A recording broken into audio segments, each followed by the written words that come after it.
Veneral warts. The origin of veneral warts is unknown.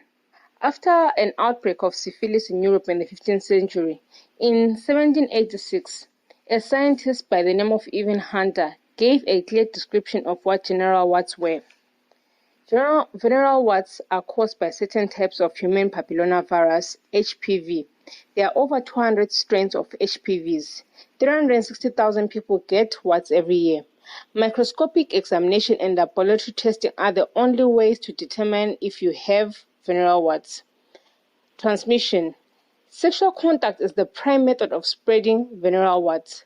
Skin-to-skin contact with someone who is infected, often during anal, vaginal, and oral sex. Warts can be spread even if no one comes and the penis does not have to go inside a vagina or anus to get them. They can be spread even when there are no visible warts or symptoms. As you can see in the pictures, they kind of look like pieces of cauliflower. You can have just one wart or a bunch of them, and they can be big or small. They might be itchy, but most of them, they do not hurt.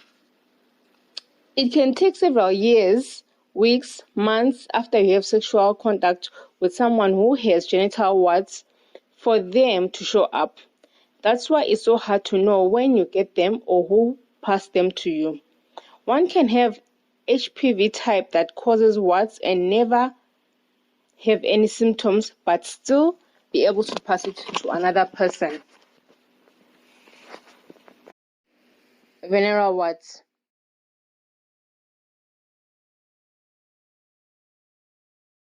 Treatment and prevention of veneral warts.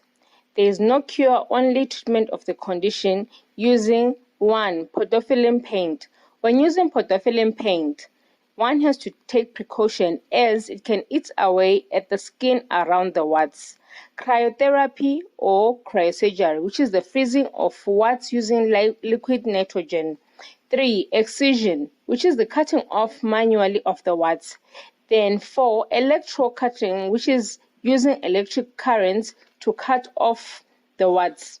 To prevent yourself from getting warts, you can get the HPV vaccine, and also the use of condoms is advised. Also avoid having contact with another person's mouth or genital, which means no licking, no sucking, no kissing, except if you are using dental dams. Also, avoid sexual contact with anyone if you see warts. If you have warts, try to communicate with your partner to avoid spreading it. Even though it is difficult, you can go to a counseling center in a clinic and they can help you. My conclusion is veneral warts are common signs of STD. Certain forms of the virus can cause cervical, rectal, vulvar, vaginal, and penile cancer. If you are sexually active, ensure you or your partner get vaccinated. That is if you don't have it. And if you do have it, get treated. Thank you. Treatment and prevention of veneral